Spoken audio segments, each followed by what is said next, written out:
So, oh, thank you, parents.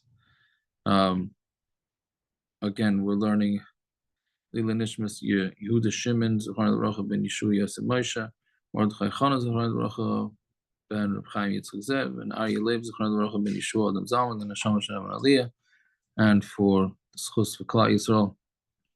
So again, I don't remember exactly what was discussed and what wasn't discussed. So I think also we didn't repeat exactly what went on last week. So I'll try and do a quick of what I remember we discussed, and then we'll move on, and I'll try and discuss maybe one or two things of Purim, and depending on how much time, maybe a hakdama a little bit to Hilchos Pesach. Next week there will not be shir, and 2 weeks from now there will not be shir. Because anyone's going to be late. So some have requested a Hilchos Pesach shiurim. I think there are recordings on the website from the previous year's Pesach. I guess that will be discussed where, when, how, if we'll do a shir or not. Okay, so just to repeat from last week, so Bishul Akum applies when you have to have two requirements. You have to meet both requirements. It has to be food that can only be eaten cooked, and it has to be food that goes on a king's table. All right. If you're missing one or the other, then it's not bishul akum, and it's perfectly fine to cook. So, and we also said that if it's food, as long as a yid started the cooking, then that's okay. So, the meaning, so for a guy to re-warm up food, that's probably the most common question that's received in this area, which is, can a cleaning lady warm herself up food, warm herself up pizza, or warm up leftovers, etc., etc. So the answer is 100% they're allowed to. Hold on, it's just a little too much noise back here.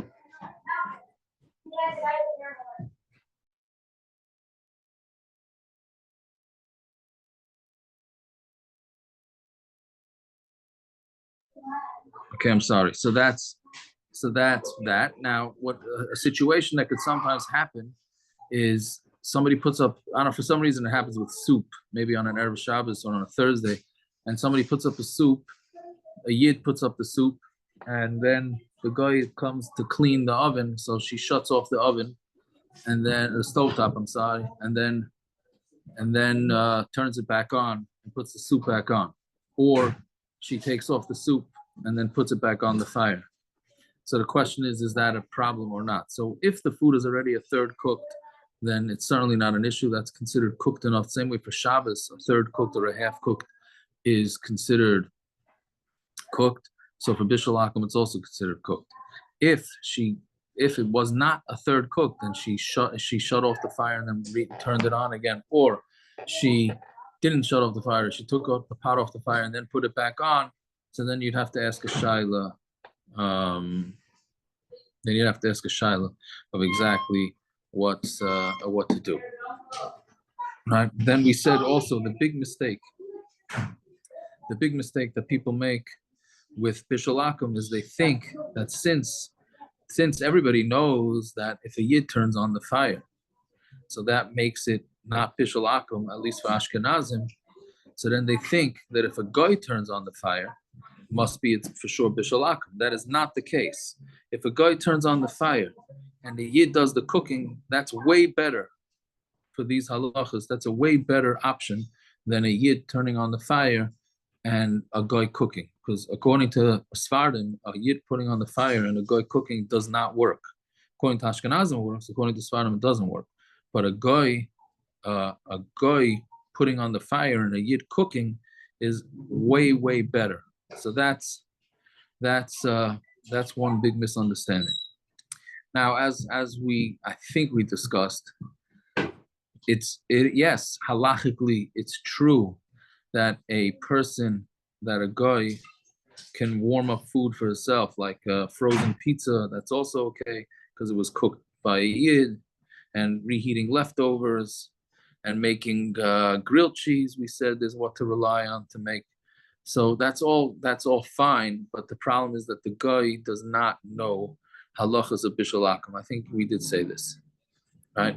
So since a guy does not know the halachas of Bishul Akum, once you start telling them that they can cook, then they're allowed to cook. Then they're going to think that they're allowed to cook. They're not going to remember the difference between warming up foods or foods that could be eaten raw and all these nuances that we have to take into account. So therefore, it's not advisable to ever allow a guy to reheat things or make pizza, etc., unless there's a yid around. If there's a yid around, so then there's what to rely on to do that. I mean, halachically it's okay, but it's just asking. It's asking for trouble. I actually once was sitting on. This was really not a smart thing that I did. I think I was sitting on the couch, or I was laying down on the couch, and the fire went out under potatoes for I think the mashed potatoes, and the potatoes were cooked. So the cleaning lady knew, or the help, whoever it was, knew that she's not allowed to turn the fire on. So she asked me to turn on the fire back on, turn the fire back on. Now, me being Mr. Educated, so I said, okay, well, it's already mostly cooked. So what's the big deal if she turns on the fire? So I said, it's okay, you could turn on the fire, because I was too lazy to get off the couch. And then I realized a minute later that was probably not a smart thing to do, because how's she going to know the difference now?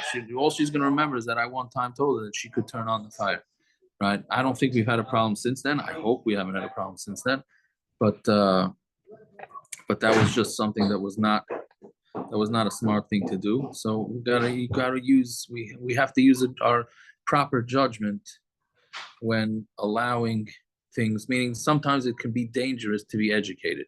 Sometimes it's dangerous not to be educated, and sometimes it's dangerous to be educated. So just have to be smart about this. Another leniency, just once we're going with leniencies, is that in a klisheni, we know we hold that klisheni doesn't cook. So for Hilchos Shabbos, sometimes we're machmer because of the chumrah of Shabbos, but for Bishul Akum, which is the Rabbanon, we are makel that in a klisheni, if she's cooking with the klisheni, it's not a problem. So let's say you wanted her to make oatmeal, and an oatmeal is made usually in the klisheni because you take the water out of the urn or whatever hot water dispenser you have, and you put it into a bowl. Now that bowl is a klisheni. Again, whether oatmeal is even a problem in Bishul Akum is debatable, because I don't know if they're going to serve that on a king's table or not. But even on the chance that it is, since it's done in a klisheni, it's not a problem.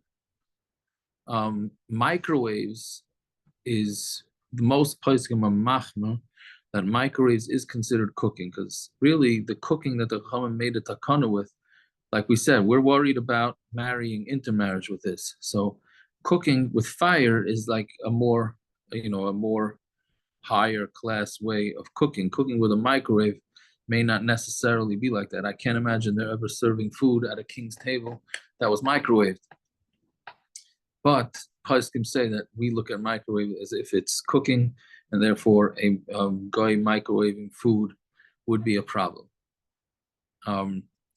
Another halacha, which again I'm not sure if we said, but if we're repeating, then I apologize.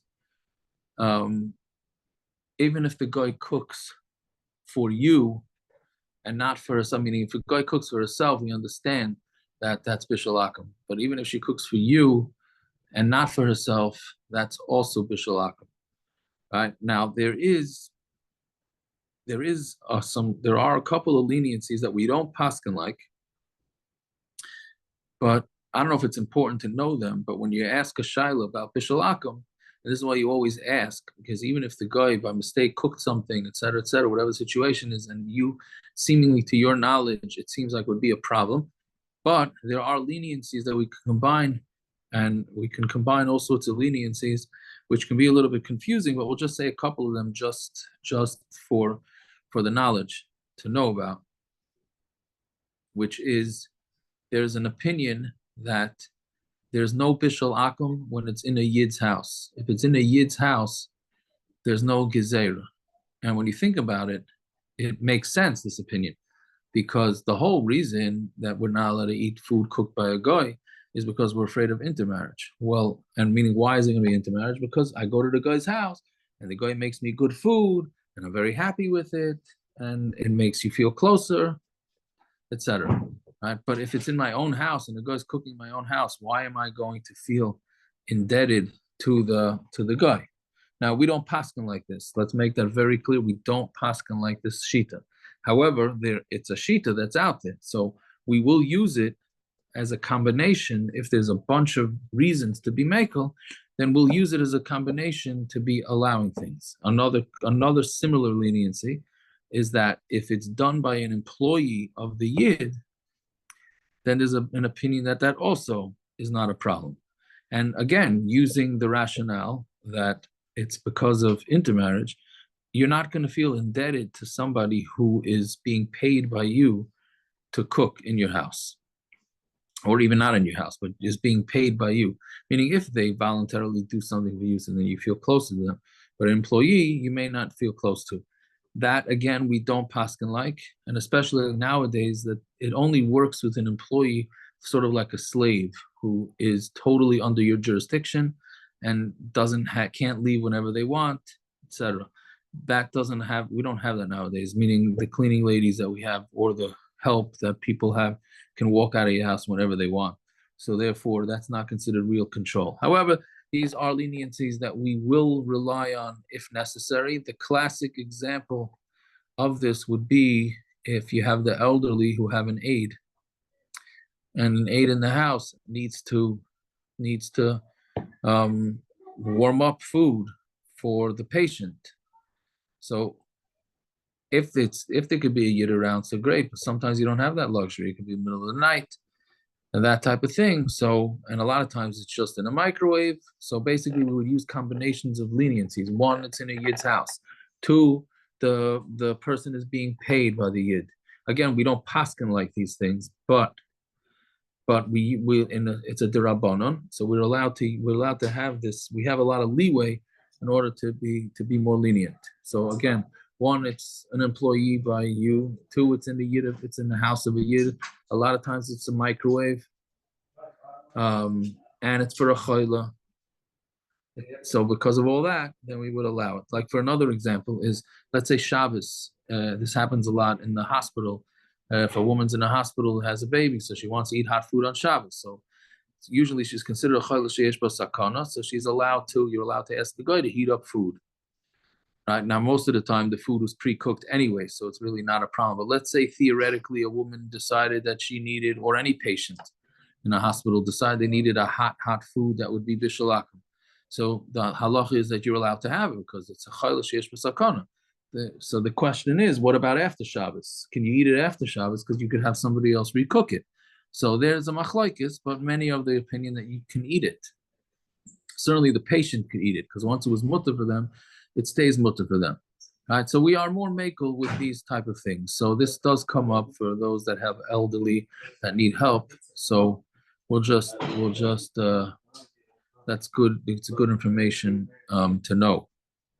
Now, I think a question I just reminded myself that came up last week, and I said we would discuss it, is why are you allowed to get a coffee from Starbucks or Dunkin' Donuts or anywhere on a plane? Why is it not Bishul Akum? Why is beer not Bishul Akum?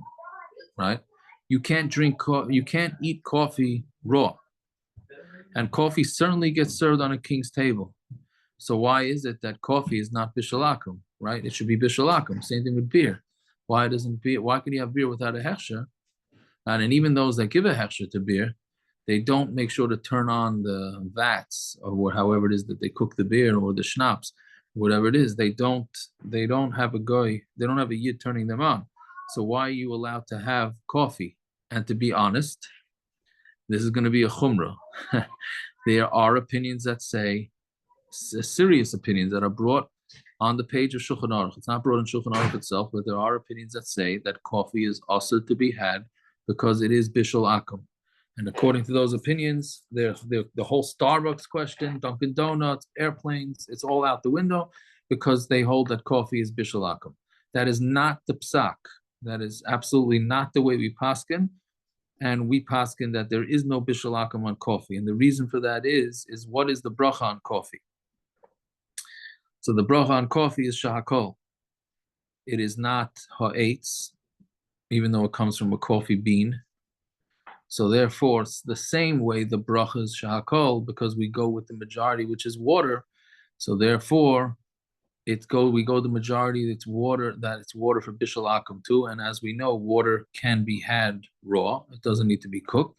So there is no bishul akum on water, and so therefore there's no bishul akum on coffee.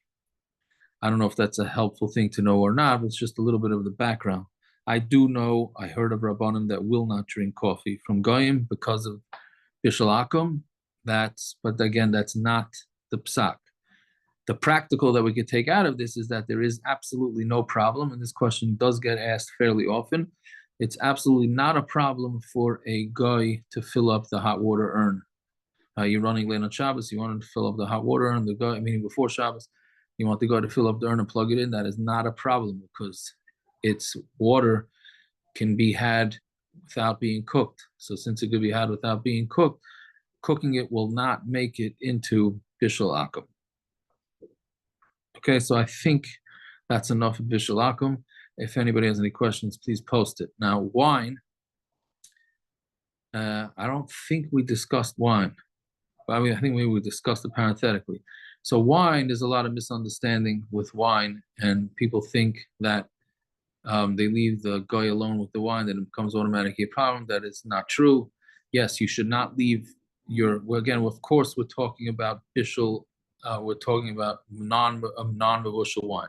Wine that is mavushal is not a problem to leave with the guy. We're talking about non-mavushal wine. So the concern is that a guy may use it for avodah zarah.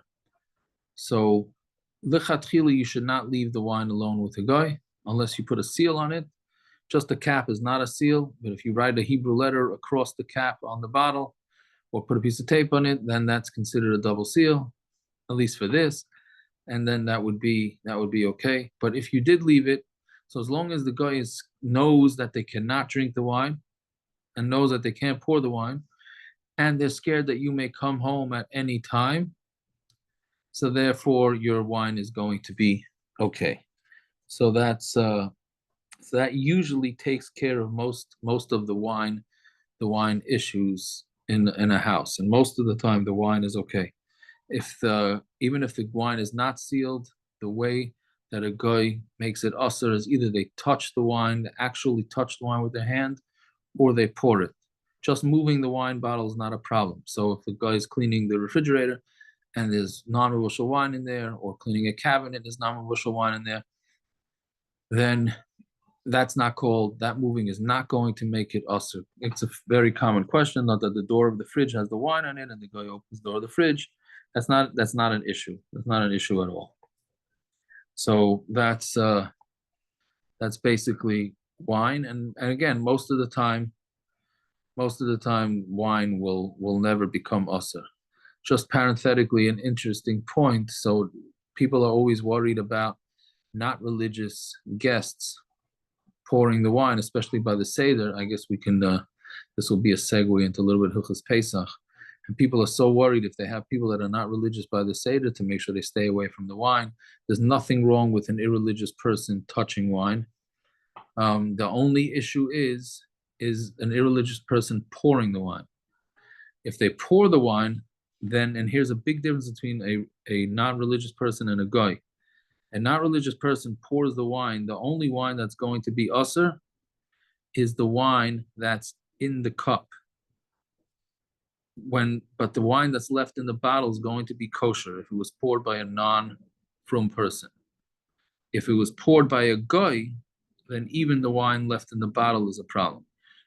But for an irreligious person, don't let them pour, because the wine that they're pouring, even for themselves, is usher. But the wine left in the bottle is okay. Unfortunately, I hear a lot after Pesach, the non-frum person grabbed the bottle of wine and poured for themselves, and then we have to throw out the wine. That's not true. According to most poskim, that is incorrect. When a non-frum person pours wine, only the wine left in the cup is going to be a problem. The wine left in the bottle is not a problem. By a goy, the wine that's left in the bottle is a problem. It's technical why there's a difference, but it's an important difference. It's important difference to know.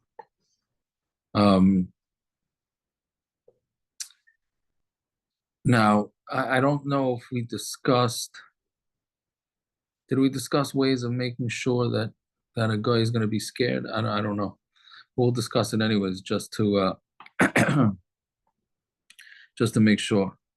So, if you're, as long as somebody's home, by the way, even if it's a minor, even if it's a katan, as long as it's a kid that's old enough to be able to report what they're seeing, then that's considered enough leaving people home that you would not have a problem with a guy in the kitchen or a guy with the wine, etc. Video cameras facing the kitchen work, but they have to know about the video camera. Shutting the electricity in the kitchen also works, as long as meaning you shut the electricity, then you can't turn on the ovens and you can't turn on the microwaves, etc. That would work as long as the guy has no idea how to put them back on.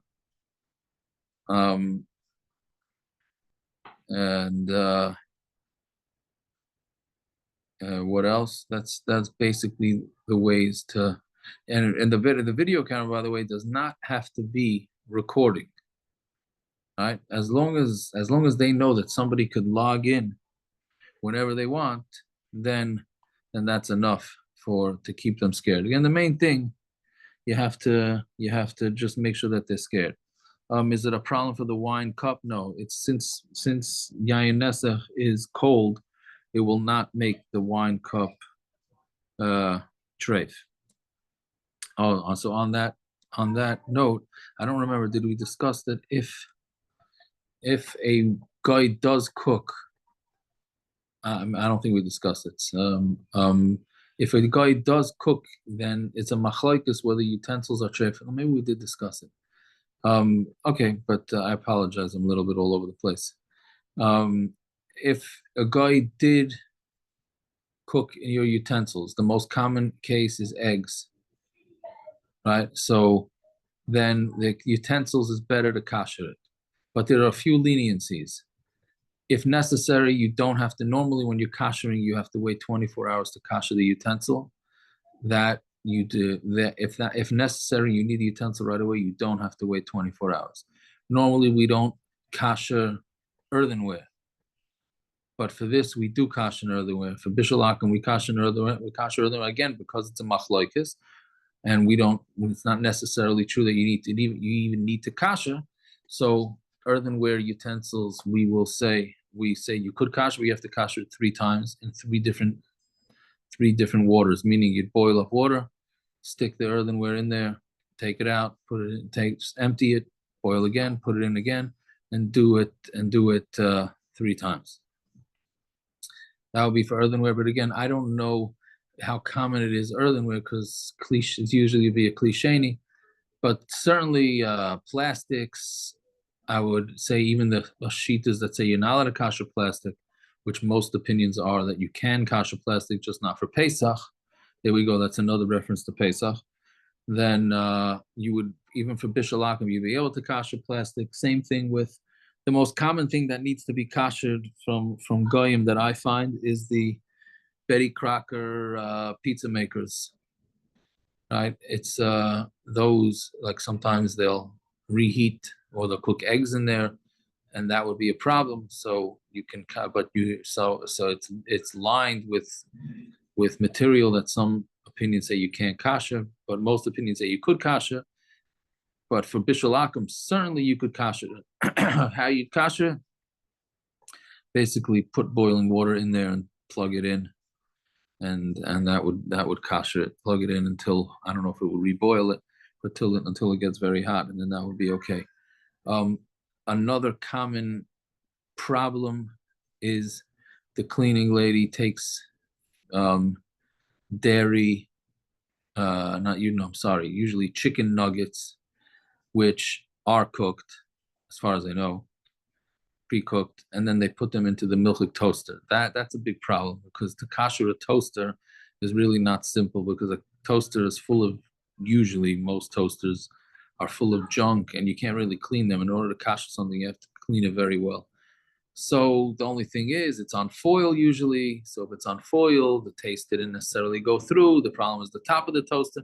Bottom line is, kashering a toaster from a cleaning lady putting chicken nuggets into a milchik toaster is not so simple at all. So that makes sure you ask a shaila.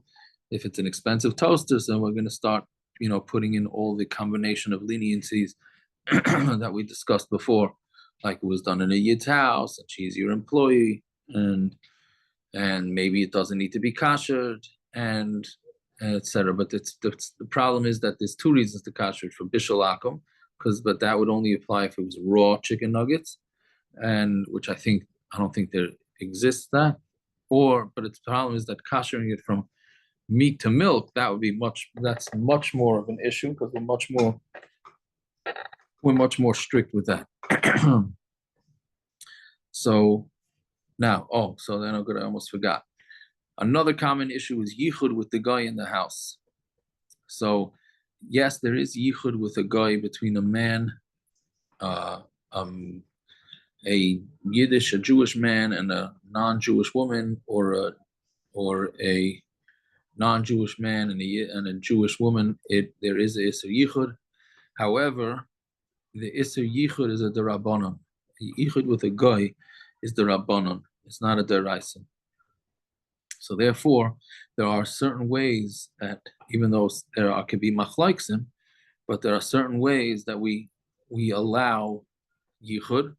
And when it's a guy that the yichud is with, since it's not a deraisa, it's a derabanan, so we're more lenient. The number one way, and the most common applications, is the woman is away at work all day, and the husband comes home for lunch. If the husband's in koilel, he comes home for lunch, or one of the boys stays home from school because they're not well. So is there yichud? So yes, potentially there is yichud. So the easy way to get out of this yichud is by keeping the front door. Now, if it would be a yid, two yidden, meaning a male and female yid, so that could be a deraisa, or that will be a deraisa. So leaving the door open would be much better. But there are opinions that say that you can just leave the door unlocked, and that's enough. So for a guy, you can rely on the opinions that say that leaving the door unlocked is enough. So, but the guy has to know that. And the male has to know that too. They must know that the door is unlocked and that somebody could come at any time.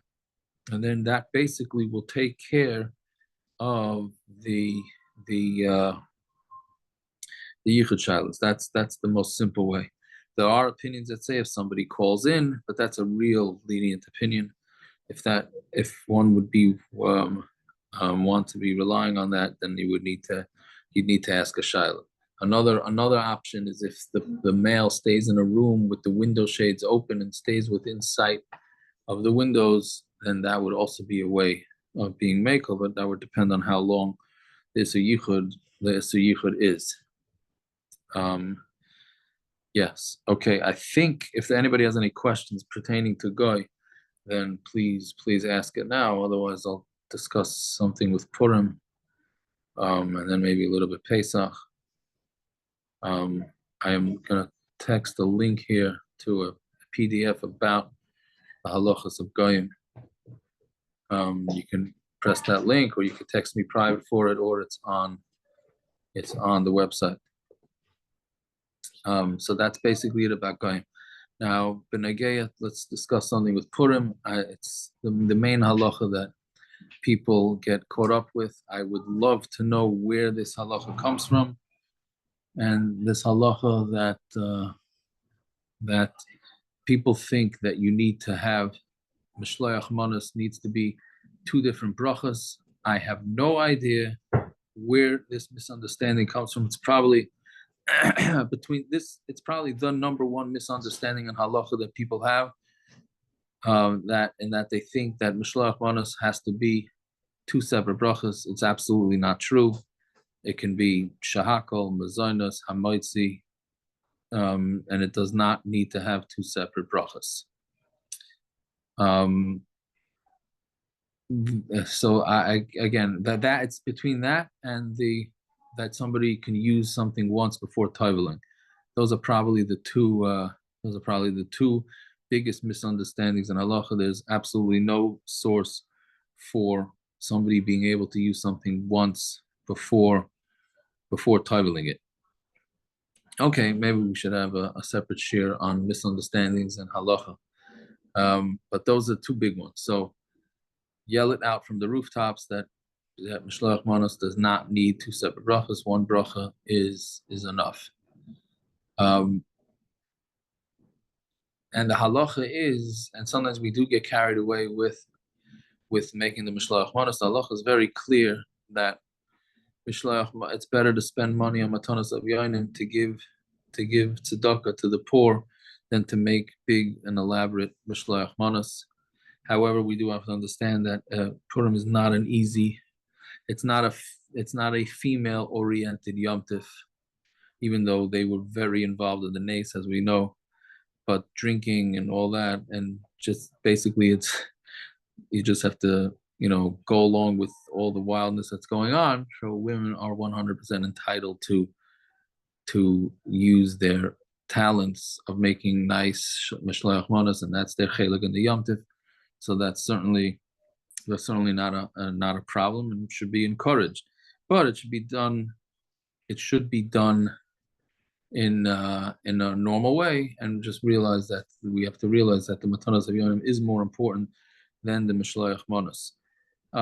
Shticks with mishloach manos and giving raw coffee and this and that. That's all very nice for shtick, but you want to give at least one mishloach manos that's yaitze with all the shitas. So you want to make sure that you at least give one where the person who's receiving it is going to be very happy with it. Meaning there are opinions that say if you come to a regular adult and you give him a Laffy Taffy and a bag of popcorn, they're not going to feel. The whole point of Mishloach Manos is to make a feeling of achdus amongst people. So if you go over to somebody and give him a Laffy Taffy and a popcorn, that's not going to, to an adult, then that person's probably not going to say, wow, how great is this that this person gave me a Laffy Taffy and a bag of popcorn, right? Or a bottle of water and something like that. So you want to give something to somebody, at least one set of Mishloach Manos, to somebody who's going to really appreciate what it is that you gave them. And then the rest is fine, right? Meaning there's also some confusion with how many Mishloach Manos. You need to give one Mishloach Manos to one person that has two foods. That's it, to be Yotze the Mitzvah. Two foods to one person. Matanas lav yoinim, you need to give, because it says ev yoinim plural in the Megillah. Since it says ev yoinim plural, so plural means two. So therefore, at least it's a minimum two. So you have to give one present to two ev yoinim. So ends up being that Mishloach Manos is two presents, but those two presents go to one person. And Matanas lav yoinim also is two presents, or the financial, money equivalent of two presents, but that's two presents, one to one Evian, one to another. Right? Again, just to make sure there's no confusion. Mishloach Manos, so since it says Manos, so you give two portions to one person. You Yotze the Mitzvah, that's it. Everything else is bonus. Evyoinim means you give matana to matana.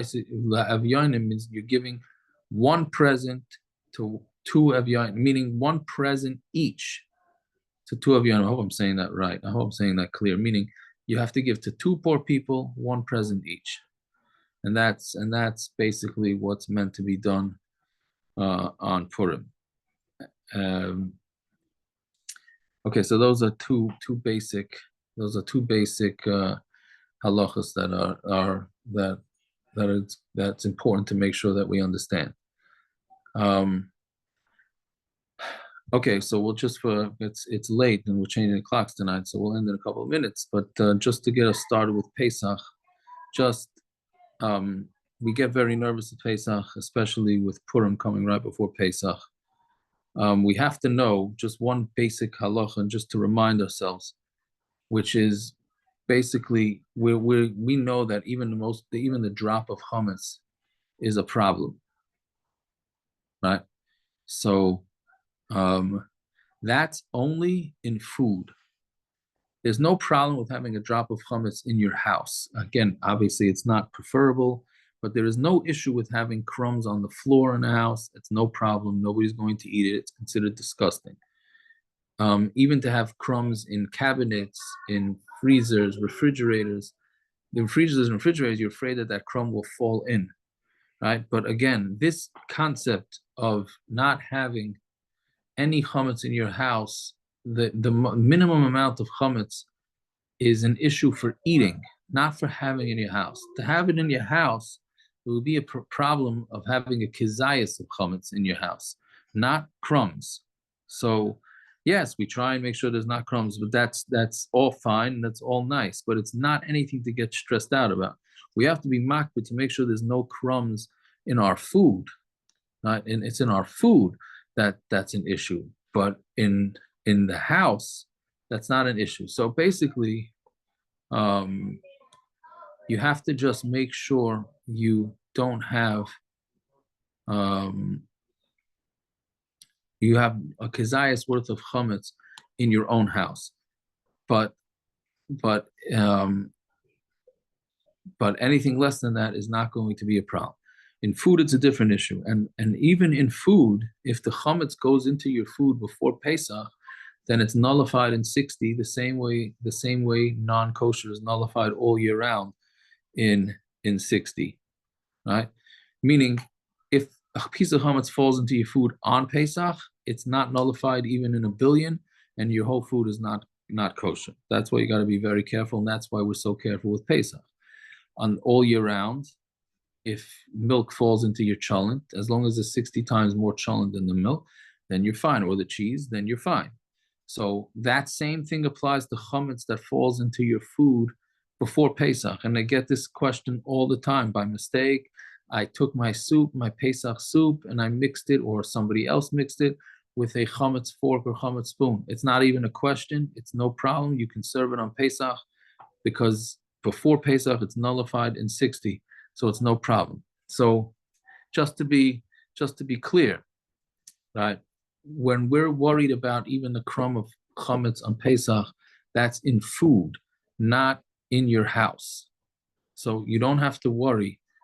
You don't have to worry. So you make yourself so crazy that, there's a crumb. It's fine. It's not an issue. Yes, we try and clean as well as we can, but you don't have to worry about all sorts of crumbs in the house, especially that nowadays we sell the chametz. So once we sell the chametz, that chametz is automatically sold, even if you don't know about that chametz in your house. So therefore, you're not going to have an issue anyways, as long as you do a mechiras chametz. So I'm just trying to say, just to bring these things up, just to try and alleviate some of the stress of having this whole Pesach cleaning, where many people get very stressed out. And there's really, I'm not saying there's no reason not to get stressed, but understanding what's halacha, what's not, then it can alleviate some of the stress.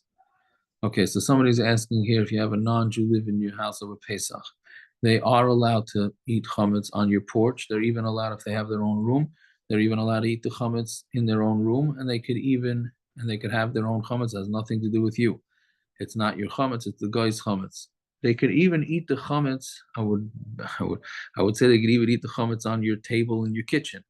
But if they would obviously put down like a foil or a paper or something like that, I'm not so sure that's advisable, but halachically, it would certainly be okay. So just to end off with this one last thing. So Pesach it's a Yom Tif, and everything we do is l'zecher Pesach, right? The Kiddush on Friday night, Zecher Yetzias Mitzrayim, Kriya Shema, everything is based on the Zecher Yetzias Mitzrayim. If the room is shared with a baby, then I would say they should not bring chametz into that room. No, they can keep the chametz on the porch and locked away or sealed or whatever it is. But anyways, Pesach is man Cheruseinu. It's supposed to be the time of our freedom. And unfortunately, it becomes a very stressful time. And what I'm saying is easier said than done. The men get nervous with making sure that their matzah is properly done, and if the house is clean enough, etc., etc. And the women are nervous about to make sure that their food is clean. Clear food is clean from chametz, and the house is clean, etc. And it ends up being a lot of stress. And it's important to know that stress, what happens is then the children don't end up looking forward to this whole lead up to Pesach, when really it should be an exciting time. And again, what I'm saying is easier said than done. I'm talking to myself, but it's a really chaval. It's sad that kids don't have they don't look forward because the parents are nervous, and you got to eat here, you got to eat outside from already 3 weeks before Pesach, and there's stress and all that. And that what it does, it just brings up terrible memories of Pesach. And then the kids, for their own Pesach, first they end up doing the same thing for their kids, and then they end up not feeling besimcha and excitement and enjoyment for the Yom Tov. And that's not the proper way. It's much more important that they have an excitement for the Yom Tov, even if you're not going to keep every chumrah, and especially if you're just keeping chumras that are totally not even in the realm of halacha, which you're entitled to do, but not when it comes at the expense of shalom bayis and chinuch. You want kids to be able to say, look back and say over to their kids that how great was Pesach and how enjoyable it was, etc., etc. So that's just something to keep in mind before going into these Yom Tovim. It's all about having pleasant memories of Purim and Pesach. Okay, we'll stop there, and we will see. We'll be in touch, I guess, about what we'll do about Pesach shiurim. Okay, we'll just say a parak of Tehillim, Pei Gimel, that it should be a schos for those that are kidnapped, and the soldiers, and for the rest of Klal Yisrael. Pei Gimel, Shir Mizmor L'Asaf, Elohim Al Dom Ilach, Al